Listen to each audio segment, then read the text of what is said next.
আমি এই সংসদে অনুমতি নিয়ে কখনো বিরোধিতা হয় না, কখনো অনুমতি নিয়ে আমি আপনার বিরোধিতা করতে চাই।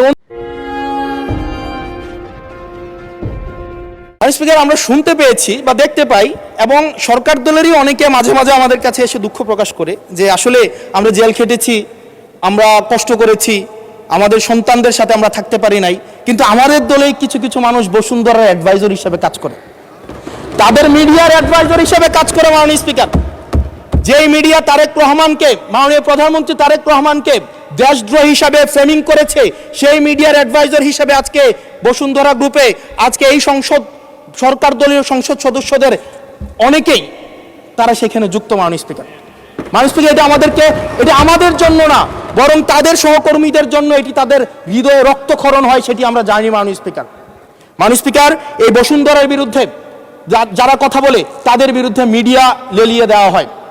মাননীয় স্পিকার, আমরা যারা ঋণ খেলাপি, যারা ব্যাংকগুলোকে দখল করেছে, যারা গণতন্ত্র পথকে রুদ্ধ করেছে, গুম খুনের বৈধ, একটু ওয়েট করেন, সময় তো দিবে, আসতেছে, শেষ হোক।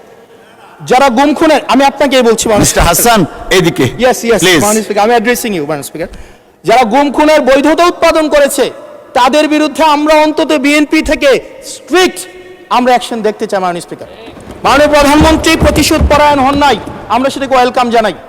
মাননীয় স্পিকার, প্রতিশোধ পরায়ণ না হওয়া আর সুবিচার নিশ্চিত না করা দুইটা এক না। মাননীয় স্পিকার, আমরা ওয়েলকাম করি উনি প্রতিশোধ পরায়ণ হন নাই, ব্যক্তিগত রাগ ক্ষোভের ঊর্ধ্বে উনি উঠতে পেরেছেন, কিন্তু আমরা এটা ওনার কাছ থেকে শুনতে চাই, উনার দলের কাছ থেকে শুনতে চাই, গুম খুনের হত্যার উনি সুবিচার নিশ্চিত করবেন, উনি আইনের শাসন নিশ্চিত করবেন, এবং এতদিন ধরে যারা মিডিয়াকে, যারা নিয়ন্ত্রিত মিডিয়ার মাধ্যমে এই ফেসিবাদের পক্ষে যারা বয়ান উৎপাদন করেছেন তাদের বিরুদ্ধে উনি সুবিচার নিশ্চিত করবেন। মাননীয় স্পিকার, আমাদের প্রতিহিংসার কথা বলছি না, প্রতিশোধ পরায়ণতার কথা বলছি না। মাননীয় স্পিকার, আজকে এই জায়গাতে আমরা আবার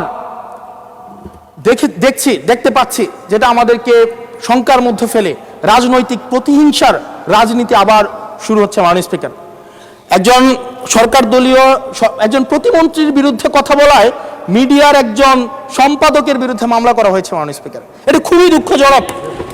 ওনাকে জেলে নেওয়া হয়েছে একজন প্রতিমন্ত্রীর বিরুদ্ধে কথা বলায়, এবং মাননীয় স্পিকার, আমি আপনার প্রোটেকশন দাবি করছি, কারণ আমরাও বলতে ভয় পাই, কারণ আমরা যদি সরকারের সমালোচনা করি, কোনো প্রতিমন্ত্রীর বিরুদ্ধে কথা বলি, মন্ত্রীর বিরুদ্ধে কথা বলি, আমার এলাকার বাজেট দিয়ে বন্ধ করে দিবে না সেটার কিন্তু নিশ্চয়তা নাই। সেই কারণে আমাদের মধ্যে অনেকেই কথা বলার সময় আওয়াজটা একটু কম করে বলে। মাননীয় স্পিকার, আপনার কাছে অনুরোধ করি, আমার জন্য আমার এলাকার মানুষকে যেন বঞ্চিত করা না হয়।